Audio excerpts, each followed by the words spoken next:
Dzina la Atate ndi la Mwana ndi la Mzimu Woyera. Amen. Ndikulandireni abale anga ndi alongo pa bwalo ili latilankhuleni Ambuye pamene timakumana ndi kumakambirana ndi kumacheza ndi Mulungu wathu ndi kumakhala pafupi naye kumva zimene Iye akufuna. Mulungu wathu wachikondi, Mulungu wathu wachifundo amatipatsa mawu ake oti atithandize kuchita bwino mmoyo uno kuti tsiku lina tidzakondwere pafupi naye kumene tonse tikulunjika. Abale anga okondeka, ndilo lemba la pa 30 Septemba mchaka cha 2024, Mulungu wa 26 pa chaka B. Mawu athu amene tikuwatsatira Mulungu umeneyo, makamaka mawu athu oyamba tikuwerenga buku lija la Yobu. Yobu amene amatipasa chitsanzo chachikulu, chitsanzo chopambana, chitsanzo chakulimba mtima, chitsanzo chakugwiritsitsa Mulungu mosabwerera mbuyo, chitsanzo chakukhala pamaso pake pa Mulungu mwatoto moyo, mosagwedezeka, mosayang'ananso mbali. Mawu athu amene tikuwerenga ndi mawu ochokera m'buku la Yobu. Mawu oyamba akuchokera pa Yobu mutu oyamba ndime ya 6 kulekeza ndime ya 22.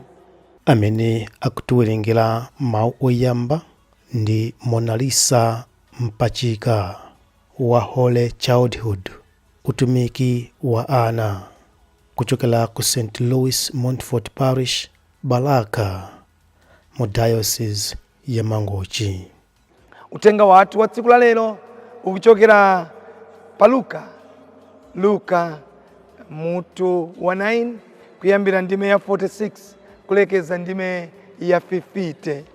Amene akutiwerengera mawu amtengo wabwino komanso kutigawira mawu ndi Reverend Father Paul Raposo, kuchokera ku St. Magdalena Koche Parish, mu Diocese ya Mangochi. Mawu ambuku la Yobu. Tsiku lina pamene angelo a Mulungu ankabwera kudzadzionetsa pamaso pa Chauta, nayenso Satana adafika nawo limodzi. Pamenepo Chauta adafunsa Satanayo kuti, "Nanganso iwe Satana, kutereku ukuchokera kuti?" Iye adayankha kuti, "Ndakhala ndikungoyendayenda ndi kumangozungulira dzikoli."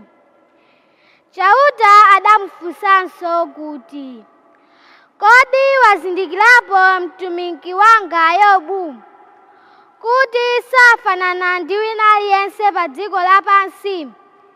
Iye uja ndi munthu wosalakwa ndi wolungama. Amandimvera ine Mulungu, ndipo amapewa zoyipa."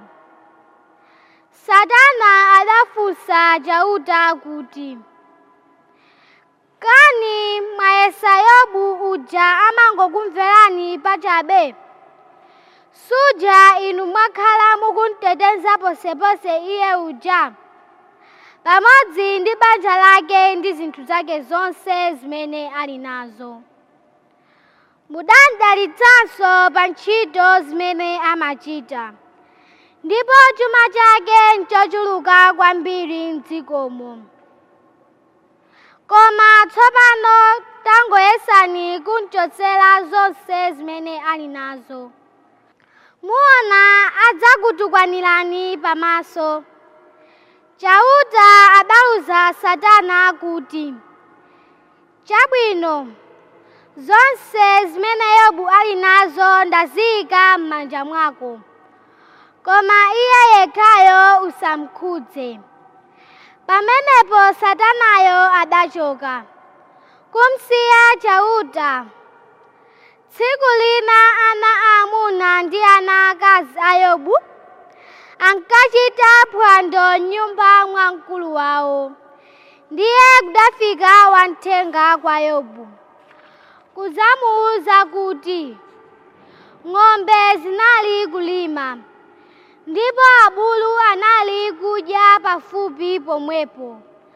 Mwadzidzidzi kunabwera aseba kudzatithira nkhondo, nalanda ng'ombezo ndi abulu omwe, ndipo apha antchito onse. Koma ine ndekha ndiye ndapulumuka kuti ndidzakuwuzeni. Iyeyo akulankhulabe, padafikanso wina nati, kunagwa mphenzi ndipo yapsereza nkhosa zonse pamodzi ndi abusa onse phiti. Ine ndekha ndiye ndapulumuka kuti ndidzakuwuzeni. Ameneyu asanatsirize kulankhula, padafikanso wina nati, kunafika magulu atatu akadeya kudzatithira nkhondo, atilanda ngamira zonse, ndipo apha antchito onse. Ndapulumukapo ndine ndekha kuti ndidzakuwuzeni. Iyeyo mawu akali mkamwa, padafikanso wina nati, ana anu onse anali mphwando m'nyumba ya mkulu wawo. Mwadzidzidzi chayamba chimphepo champhamvu chochokera ku chipululu, kudzawomba nyumbayo mbali zonse, motero yagwa ndi kuwapsinja anawo. Onse aphedwa. Ndapulumukapo ndine ndekha kuti ndidzakuwuzeni. Yobu atamva zimenezo, adazambatuka n'kung'amba zovala zake, adameta tsitsi, ndipo adazigwetsa pansi napembedza Mulungu. Adati, m'mimba mwa amayi anga ndinatulukamo ndili maliseche, namonso manda ndidzalowamo maliseche. Chauta ndiye adapatsa, chauta ndiyenso walanda. Litamandike dzina la chauta. Ngakhale zidayenda motero, Yobu sadachimwe kapena kunena kuti Mulungu walakwa. Mawu a Ambuye. Tithokoze Mulungu. Ambuye akhale nanu, akhalenso ndi mzimu wanu. Mawu a mthenga woyera monga adalembera Luka. Ulemu kwa inu Ambuye. Luka mutu 9 kuyambira ndime ya 46 kulekeza ndime ya 50. Pa nthawi imeneyo ophunzira adayamba kutsutsana zakuti wamkulu ndani pakati pawo. Koma Yesu adadziwa zimene zidali kukhosi kwawo. Tsono adatenga mwana namukhazika pambali pake, ndiye adawawuza kuti, aliyense wolandira bwino mwanayu chifukwa cha ine, ndiye kuti akulandira bwino ine amene, ndipo ondilandira ine bwino, ndiye kuti akulandira bwino Atate amene adandituma. Pakuti amene simukumuyesa kanthu pakati pa inu nonse, ameneyo ndiye wamkulu. Yohane adati, aphunzitsi, ife tinaona munthu wina akutulutsa mizimu yoyipa potchula dzina lanu, ndiye ife timayesa kumuletsa chifukwa sayenda nafe. Koma Yesu adamuwuza kuti musamuletse ayi, chifukwa osatsutsana nanu ngogwirizana nanu ameneyo. Mthenga wa Ambuye. Ulemu kwa inu Ambuye wathu Yesu Kristu. Abale yanga okondeka, tasonkhana pano patilankhuleni Ambuye kuti Mulungu wathu atilankhule. Mawu atilankhuleni Ambuye amazinena okha kuti ife takonzeka kumva mawu anu Ambuye. Takonzeka kukutumikirani Ambuye. Takonzeka kupita kukafarisa uthenga wabwino Mulungu wathu. Ndiye tilankhuleni Ambuye tikumva, kapena tilankhuleni Ambuye akapolo nanufe tili kumva. Mawu amene akuti tayamba Mulungu umenewo ndi mawu a Yobu. Ndamvapo anthu akunena kuti ine ndimayendera Yobu 13:13. Ndikukumbukira nthawi ina imene ndimamva kanyimbo kuchokera ku Baraka, akodi ndipo subiri kapena koma ndikupe kuti ndipo subiri ndi nzake mwina bvala manja amene anaimba ndithu kuti ndithu Yobu 13:13. Ndikupe kuti anyamata amene wadayimba nyimbo ina yokhuzana ndi zimenezi, Yobu 13:13, kuti mudavundukula ndikuona kuti pali zotani pa Yobu 13:13. Koma zimene tingapeze pamenepo ndi zolimbikitsa, zokhala nji pa Mulungu angakhale nditakumana nzovuta. Ine ndikuyendera ndithu yanga ya Yobu 13:13.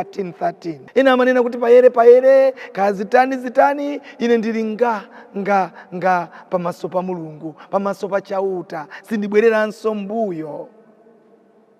Ndimanena kuti alipo ambiri amene ndithu ife atithandiza kuti timvetse kwambiri za moyo umenewu. Ndipo oyambirira amene watipatsa uthenga wabwino tsiku la lero, amene mwationa tavala zoyera pano, ndikuti lero tikukumbukira woyera wina amene ndithu iyeyu adali dokotala wa mpingo.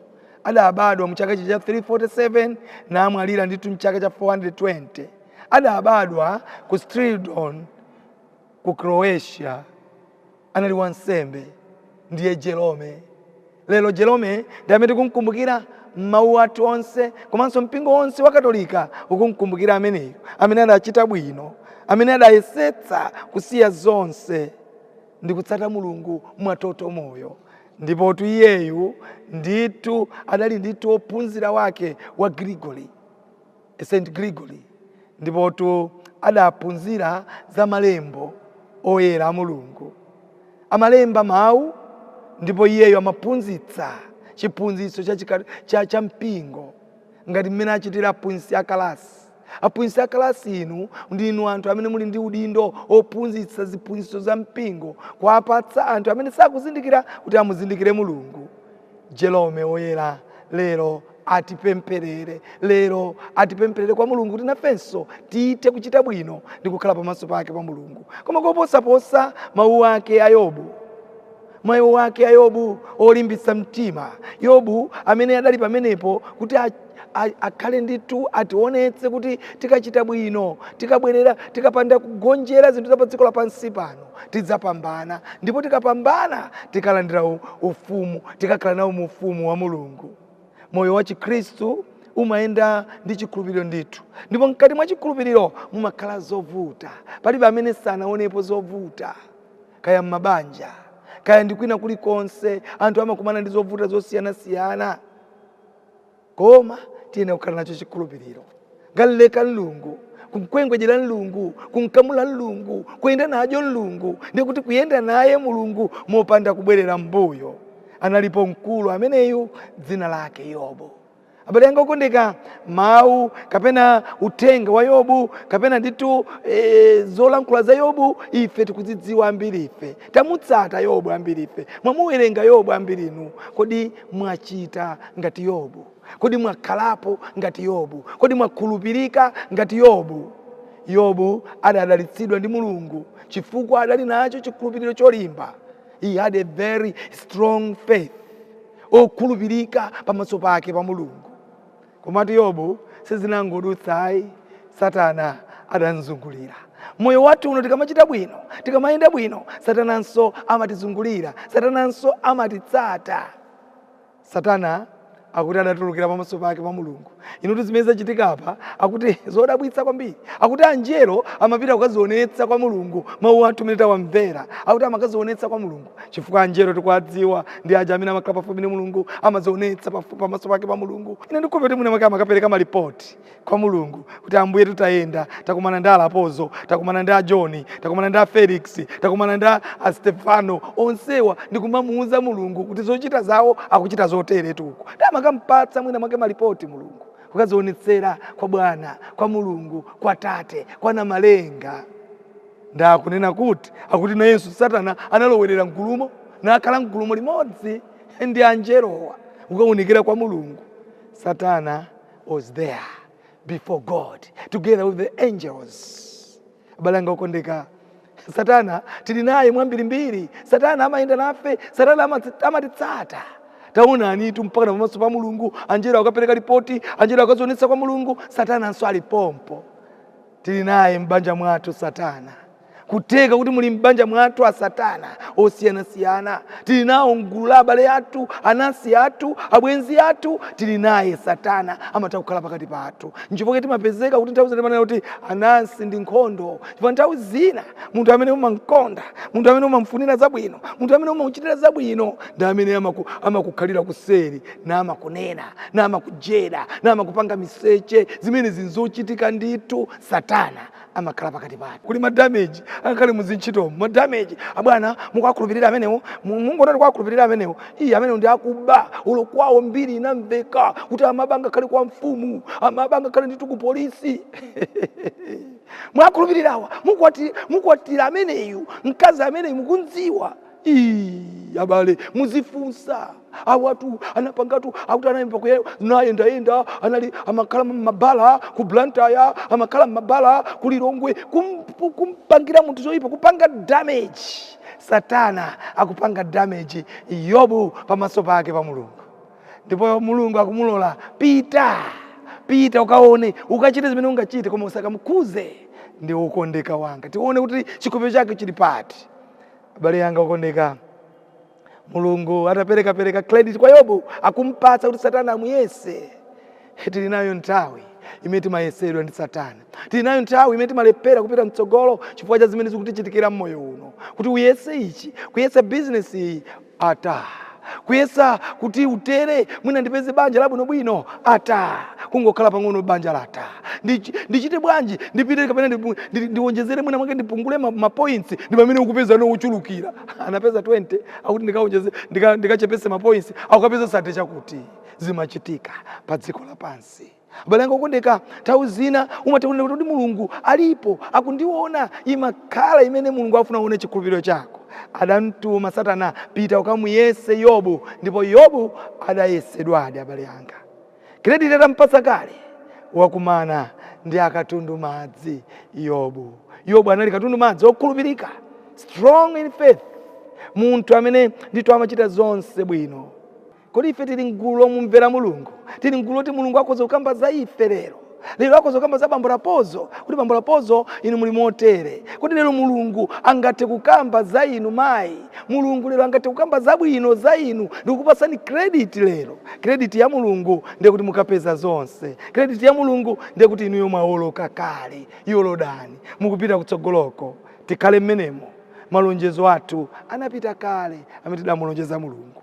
Abale yanga, Yobu wayamba kuyesedwa sopano, zinamuonekera ng'ombe zake, abulu wake, chuma chake chonse ulendo, mpaka na ana ake onse kumwalira, ana ake onse kufa, nyumba zake zonse kugwa, mamanshoni yake, magalimoto yake, china chili chonse chake kupita. Mulungu wamuyesadi Yobu, Satana walowerera. Koma kupatula kuchosera ma problems onse, mavuto onse amene Yobu anawaona sana suntike. Adayima nji pamaso pake pa Mulungu. Ukayima nji pamaso pa Mulungu, sumagwerezeka. Mulungu amakhala nawe, Mulungu amapereka. Nthawi zina amatilanda zimene tili nazo, nthawi zina amatichosera zimene tili nazo. Kodi timatani? Timayima nji mwa Mulungu. Khalani nacho chikhulupiriro mwa Mulungu, osabwerera mbuyo, kupita mtsogolo. Utenga watu wa tsiku la lero, wawili bala nzake wawili bala ehetu akuti wawili bala, nthawi zina amakhala nzake wawili bala, chifukwa choti amazoti uyu andithandiza. Wachuma amakhalanso nzake wachuma. Lero abale anga ukondeka, ndithu mawu athu makamaka uthenga wabwino. Yesu Khristu kwambiri akufuna kuti tikhale ozichepetsa. Kuzichepetsa ni mankhwala a Chikhristu. Mukazaona kuti munthu ozichepetsa odeka, timayimba nyimbo ina, ndinu odeka, ndinu odeka, Mare amayi athu Maria odeka. Maria adali odeka, ndipo ukadeka umalandira zoyenerera. Ukachita bwino, ukadeka, mkanda woyera umavala, akuti kudeka ndi kwa bwino, kuzichepetsa. Amakangana zoti wamkulu ndani. Yesu Kristo akawauza kuti amene akufuna kuti akhale wamkulu, akhale ngati wang'ono pakati pa anzace, akhale wotumikira. Kodi mmatani? Ena amafuna kuti mtugulu lilonse akhale mtsogoleri. Ena amafuna kuti paliponse pene anthu akumana akhale mtsogoleri. Kodi mukhala mtsogoleri bwanji? Iyi ndi tikhale mtsogoleri ngati anthu atisankha, koma usangozipanga nthawi zonse kuti ukhale iwe woonekera, ukhale wamkulu tsiku lina, ukhale wotumikira, ukhale wochita bwino, kuti zonse ziyende bwino. Pingo amene tikutchula Yesu Kristu, tiyende limodzi mwachikondi. Yesu Kristu adawuza kuti palibe kutsutsana apa. Ngati iwo akuchita ngati satsutsana nafe, ali mbali yathu. Amene amatchula Yesu Kristu ndi kuti tili mbali imodzi. Amene satsutsana nafe ndi mbale wathu ameneyo. Yobu watiphunzitsa kulimba mtima, tiye tilimbe mtima mu zonse zimene timakumana nazo pa dziko lapansi pano, kuti tidzapambane. Chifukwa mavuto athu amene tikumana nawo pa dziko lapansi pano, tikakondwera kumeneko, tikafikeko kumwamba kwa Tate komwe kuliye. Tikafikeko, nyimbo yathu ikhale imeneyo yosakasaka, ukafika kumwambako kwa moyo wathu ukhale wonga Yobu, ukhale ngati wolimba mtima, ukhale ngati Jerome amene lero tamukumbukira. Amen.